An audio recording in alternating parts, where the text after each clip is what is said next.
What if I told you that everything you know about the Battle of Kulikovo is only half the story? We remember 1380 as the triumph of Dmitry Donskoy and the beginning of the liberation of Rus. But are you prepared to learn that this great victory was a mistake? That by crushing one enemy, Rus unwittingly cleared the path for another, far more terrifying one. This is the story of the man who stood on that hill, the man whose name in Moscow became a synonym for the enemy, Mamai. But here's the paradox. Mamai was not a Khan. He didn't have a single drop of Genghis Khan's blood and possessed no legitimate right to the throne. He was a shadow, the power behind the throne, who ruled the horde through puppet leaders. He was a brilliant administrator, a temnik, a Bekliarbek, who desperately tried to hold a collapsing empire by the sheer force of his will. Today, we won't be talking about Dmitry Donskoy. We will look at this battle through the eyes of Mamai. You will find out, how did this usurper rule the Golden Horde for 20 years without being a Khan? Why was the era known in Rus as the Great Silence, called the Great Troubles in the Horde? How did the humble Vozha River become a personal insult to Mamai, making a great war inevitable? And how did Mamai's defeat at Kulikovo Field become the greatest gift for his mortal enemy, the Genghisid Tokhtamysh? This is the story of how a manager tried to become a Khan, a story of how power, not backed by law, is held together only by fear, and as soon as that fear is gone, everything collapses. These are the chronicles of the fall of Mamai. In our last episode, we left the Golden Horde at the peak of its power, after the death of Khan Janibeg. It seemed this empire was eternal, but in 1359, Janibeg's grandson, Khan Berdibeg, is assassinated, and at that moment, something breaks. The entire male line of the dynasty of Batu Khan was cut short. Power was literally lying on the ground for the taking, and dozens of claimants lunged for it. The time had come that Russian chroniclers would call the Great Troubles. Over the next 20 years, more than 25 Khans would sit on the throne. This wasn't just a political crisis, it was a total civil war, where each Khan ruled for a few months before being killed by the next. And in this bloody chaos, one man saw not a tragedy, but an opportunity. His name was Mamai. He was married to the daughter of the murdered Berdibeg, which gave him a phantom connection to the throne. But he knew the most important thing. He himself was not a Genghisid. He could never legally take the throne. And so he made a decision that changed everything. If he couldn't be the Khan, he would be the one who appointed the Khans. 1359, the Golden Horde is decapitated. The Great Troubles is not just a change of rulers, it's a systemic collapse. Imagine an empire stretching from Siberia to Crimea that suddenly loses its center of command. In the east, in Signak, their own Khans appear. In the Volga region, theirs. Power in the capital, Sarai, changes hands with terrifying speed. In 20 years, more than 25 Khans will have sat on this throne. Just think about it. It's as if in the Roman Empire, the emperor changed every 9 months. This isn't a reign. It's a death agony. And at the center of this storm stands Mamai. He holds all the cards. He is the temnik, commander of the army. He is the Bekliarbeg, the beak over beaks, the head of the entire civil administration. And, most importantly, he is married to the Khan's daughter, Berdibeg's daughter. He is closer to the throne than anyone. But he lacks the one essential thing, the bloodline. He is not a Genghisid. The entire Mongol system, the whole law of Genghis Khan, was built on one principle: only a descendant of the Shaker of the universe could rule. To the Horde's aristocracy, Mamai is an upstart, a manager, at best a talented regent, but not a Khan. And here we have the first turning point. Mamai faces a choice. He could have, like a Roman general, seized the throne by force and declared himself Khan. That would have been a quick but suicidal path. So Mamai chooses another, far more complex path. He finds a 9-year-old boy from the line of Batu Khan, Abdullah, and proclaims him Khan, and himself his regent. Mamai thought he had outsmarted the system. He was gaining legitimacy from a puppet while keeping the real army and the real money for himself. But in reality, it was at this very moment that Mamai set in motion the mechanism of his own destruction.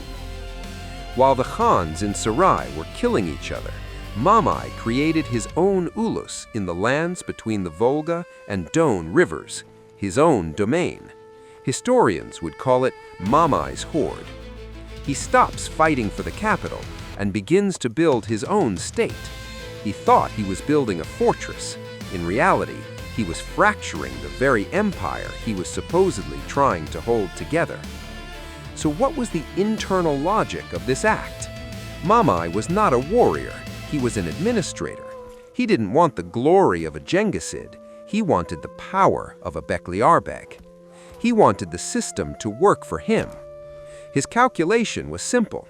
While his competitors were slaughtering each other for the title in Sarai, Mamai, he figured, would control the western wing of the Horde, the Crimea, and, most importantly, the cash flows, including the tribute from the Rusian principalities. He was confident that his puppet Khan would give him legitimacy in the eyes of his vassals. But he failed to consider one thing. When the master is away, the servants stop paying. We see that Mamai has become the de facto ruler of his part of the Horde. He successfully fights his rivals. He changes Khans like gloves. His power seems absolute. But this power comes at a price. A huge army of mercenaries and loyal Temniks requires constant payment. Money is needed for the war with the Khans in Sarai. Money is needed for the war with the Genghisids in Asia. This entire gigantic military machine ran on one fuel: tribute. And in 1374, the unthinkable happens. Mamai's main tributary, the young Muscovite prince Dmitry Ivanovich, seeing the great troubles and the weakness of the metropole, ceases payments. He refuses to recognize the authority of the usurper and his puppets. For Mamai, this wasn't just a financial blow. It was a public humiliation. It was a challenge to his entire system of power. If one vassal can refuse with impunity, tomorrow they all will. And Mamai, who for 15 years had grown accustomed to solving all problems by force, decides to punish the insolent prince. But he doesn't yet know that this attempt to take back what's his will be the beginning of his personal downfall, and that the humble Vozha River will become the site of his first disgrace. The year is 1374. Dmitry of Moscow throws down the gauntlet by stopping tribute payments. For Mamai, this isn't just a financial crisis, it's an existential one. His status as a usurper is based solely on strength and fear. To allow a vassal, especially the main vassal, the wallet of the Horde, to doubt that strength meant starting a chain reaction of collapse. Mamai thought, I will punish this young prince. I will send an army, and he will come crawling back on his knees, just like his ancestors. In reality, he underestimated what had happened in Rus during the 20 years of the Great Troubles. While the Horde was tearing itself apart, a whole generation had grown up in Moscow that had never seen a Horde Khan, but had seen a strong Muscovite prince. Dmitry Ivanovich was uniting the Rusian lands, and he was ready for a confrontation. Mamai sends punitive expeditions, but they are met with resistance. In 1377, the Horde's forces crushed the Rusian troops on the Piana River, but that was a victory over drunkenness and carelessness, not over strength. And then comes 1378, the Vozha River. This was the second turning point. Mamai sends a large corps under the command of the experienced Mirza Begich. This is no longer a raid, it's a full-fledged army. Mamai was certain of success. His temniks were the best in the steppe. But Dmitry Ivanovich didn't just accept the battle, he forced it. He met Begich on his own land and attacked first. The result was a catastrophe for Mamai. His army wasn't just beaten, it was routed and drowned in the river. For the first time in 100 years, the Rusians had defeated the Horde's forces in an open-field battle. Let's appreciate the true significance of this defeat. For Mamai, it was a personal insult. It was a public fiasco. It was proof that his system had cracked. All his rivals in the Horde, the Genghisids in Sarai and in the east, now saw it. Mamai is weak. His Rusian vassals are beating his army. He had lost his authority. And for a usurper, the loss of authority is the beginning of the end. Mamai realized half measures no longer worked. He needed more than just a victory. He needed the total annihilation of Moscow. He needed to make an example of it, to burn it to the ground, so that no one would ever again doubt who the real master was. He would spend 2 years preparing for this campaign. He would gather every sword loyal to him, hire allies, and hoard money. This was no longer politics. It had become his personal vendetta. The defeat on the Vozha River becomes a catastrophe for Mamai. His authority in the Horde has collapsed. At the very same time, far to the east, in Asia, another, a true Genghisid, Tokhtamysh, with the support of the great Tamerlane, begins his campaign for the throne of the Golden Horde. Mamai is caught between two fires, a rebellious Moscow in the west and a legitimate Khan in the east. He needed a quick, resounding victory to restore his reputation and get the money for the war with Tokhtamysh. And he makes an all-in bet. Summer of 1380. Mamai gathers everything he has. He hires heavy Genoese infantry from Crimea. He forges an alliance with the Grand Duke of Lithuania, Jogaila, who promises to strike the Rusians from the rear. The plan seemed flawless. Mamai thought, "I will crush Dmitry with our combined might. Jogaila will strike from the west, I from the east. The Rusians won't stand a chance." But he didn't yet know that Dmitry Ivanovich would do the unthinkable. He wouldn't wait. He wouldn't defend himself in Moscow. He would march out to meet him, straight into the steppe.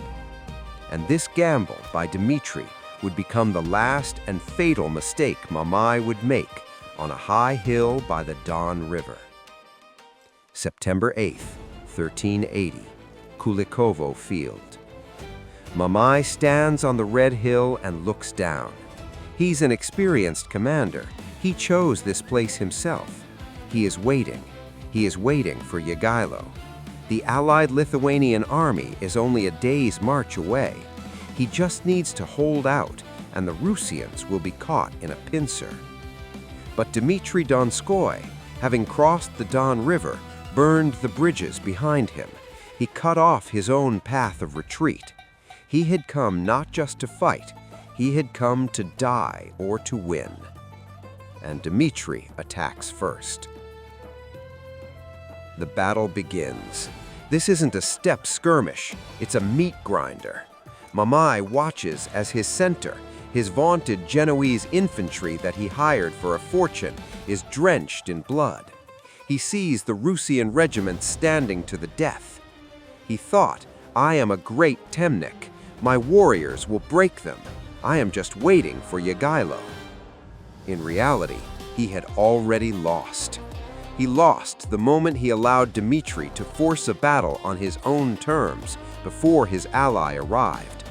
He, the experienced strategist, had fallen into the trap of a risk-taker. He made a fatal error. He underestimated his enemy's resolve. The climax. Mamai sees his left flank beginning to push back the Russians. Victory seems close. He throws his last reserves there. And at that moment, from behind the hill, from a green oak grove, the ambush regiment strikes the rear of his winning troops. What Mamai sees from the hill is not just a defeat, it's a collapse. His army, once considered invincible, dissolves into a panicked rout. The soldiers he had gathered for 2 years, whom he had led to an easy victory, are fleeing, dropping their weapons. And Mamai, the Bek Yarleb, the power behind the throne of the Horde, also flees. So what was the essence of what happened? This wasn't just a military defeat, it was a reputational collapse. Mamai, the usurper who ruled by fear, had shown his own fear. He fled the battlefield. His entire Mamai's horde, his 20-year empire, was built on his authority. And on that day at Kulikovo field, he drowned that authority in the blood of his soldiers. He fled to Crimea, trying to gather a new army. He still believed he could win it all back. But he didn't know that his greatest enemy was already breathing down his neck, and that enemy was not in Moscow. We see Mamai, broken. He's in Crimea, frantically trying to assemble the remnants of his forces. His authority is destroyed. The entire horde had witnessed his shame. But the paradox is that Dmitry Donskoy's victory at Kulikovo field did not free Rus from the yoke. It only hastened the inevitable. The Rusian victory had one completely unforeseen consequence. It completely cleared the political stage for the one and only legitimate ruler. While Mamai was fighting Moscow, the true Genghisid Tokhtamysh, with the support of the mighty Tamerlane, had captured the horde's capital, Sarai. He was already the Khan. And Mamai's rout at Kulikovo field was an invaluable gift to Tokhtamysh. His main rival, the Usurper, had been mortally wounded by another's hand. Tokhtamysh had only one thing left to do: finish off the beast. Mamai, having gathered a new but already demoralized army, went out to meet Tokhtamysh. The two horde forces met at the Kalka River. But no battle took place. Mamai's troops, upon seeing the legitimate Genghisid before them, simply defected to his side. This was the end. Mamai fled again, but this time there was nowhere to run. The Kalka River, 1380, the very same place where 150 years earlier the ancestors of Mamai and Tokhtamysh had once won their first victory together over the Rusian princes. Now, two fragments of the horde converged here. On one side, Mamai, the usurper, the brilliant administrator, who had just suffered a humiliating defeat at the hands of his vassals. His army, the remnants of former glory and mercenaries, loyal only as long as he paid. On the other, Tokhtamysh, the legitimate Genghisid. Behind him stood the authority of the Shaker of the universe and the military might of Tamerlane. He didn't need to pay for loyalty. They swore allegiance to him by right of blood. Mamai prepared for battle, but the battle never happened. His warriors, his Murzas and Temniks, looked at the banners of Tokhtamysh, and they made their choice. To them, Mamai was just a temporary boss, a Bekliarbek who had overplayed his hand, but Tokhtamysh was the Khan. Mamai's army simply switched sides to Tokhtamysh. It was the final, bloodless sentence. Let's analyze the mechanics of this final collapse. Mamai didn't lose everything at Kulikovo field. Kulikovo field was merely a symptom. He lost everything the moment his own soldiers saw him not as a leader, but as an impostor. His entire 20-year system, built on personal power, money, and force, crumbled in a single day before a single word: law. Mamai fled again.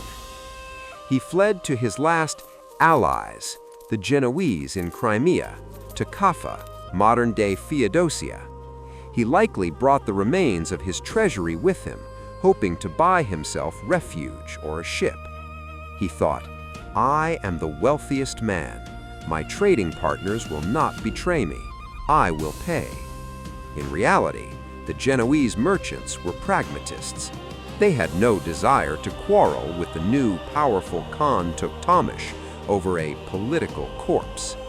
They let Mamai into the city, and then, according to one version, they treacherously murdered him, sending his head as a gift to the new master of the horde. Thus, the power behind the throne was destroyed by those he considered his financial partners. Mamai's tragedy was that he was trapped. He was not strong enough to suppress Moscow and not legitimate enough to oppose Tokhtamysh. He was a manager who tried to become a Khan and was crushed by real Khans from both sides. But the irony of history was that by defeating Mamai, Dmitry Donskoy had unwittingly done Tokhtamysh the greatest service. He had destroyed his chief internal enemy with his own hands. And Tokhtamysh took full advantage of this service. But Moscow received no gratitude. In the end, Mamai is dead. His body is buried in Crimea, and his 20-year Mamai's horde has crumbled like a house of cards. On Kulikovo field, Russian warriors proved for the first time that the horde could be beaten. But this was only the end of Mamai. It was not the end of the Yoke. The real tragedy occurred 2 years later, in 1382. To a Moscow intoxicated by its victory over a usurper came the legitimate Khan. This wasn't just the fall of one Temnik. It was the death of the Great Troubles and the birth of a new, unified, and terrifying Golden Horde under the hand of Tokhtamysh. What did this show? That in the 14th century, the blood right of Genghis Khan was still stronger than any administrative genius, and that the victory over Mamai was, in the short term, a strategic mistake. Moscow defeated the manager, but in doing so, opened the gates for the true emperor. And this story still informs our understanding of politics today. Tokhtamysh, having united the horde, immediately demanded tribute from Dmitry Donskoy, as from his vassal who had simply done his job by catching a runaway slave, Mamai. Dmitry refused. And so, in 1382, Tokhtamysh burned Moscow to the ground. Tribute was reinstated. The yoke didn't just return, it became legitimate. And this time, the Khan had no rivals. The story of Mamai teaches us that winning a battle is not the same as winning a war. If you enjoyed this analysis and want to see more of these non-obvious perspectives on history, subscribe to the channel. Hit that like button. It helps us make more complex episodes like this one. And be sure to write in the comments, do you think Mamai had a chance to hold on to power if he had won at Kulikovo field? And in our next episode, we will analyze the tragedy of the victor. We'll talk about Tokhtamysh, the Khan who restored the horde's greatness, only to be crushed by his own creator, the great and terrible Tamerlane. It will be the story of how the student challenged the master. You won't want to miss it.